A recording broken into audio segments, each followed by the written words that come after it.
ओम श्री साई राम। परम आराध्य परम प्रेममय परम करुणामय भगवान बाबा चरण कमल कोटि कोटि प्रणति जणे आरंभ करिबा भगवान अवतार बाणी। भगवान आज आमको कौन संदेश देउछंती आसंतु सुनिबा। तुमे जेते संख्यक लोकन को भल पाइब सेते अधिक आनंद उपलब्धि करिब।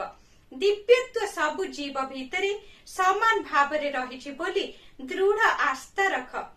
सर्वव्यापी सर्वभूतांतरात्मा एही उपनिषदीय वाक्य को खाली उच्चारण करिबा यथेष्ट नुह। तुमर कर्म एही उक्ति गुड़िकर सत्यता उपलब्धि उपरे आधारित हेबा उचित। समस्तक भीतरे साई अछंती, तेणु काहारी को कम भाव नाही। शुभ सकाळ, आपणकर दिनटी मंगलमय हेउ। जय साई राम।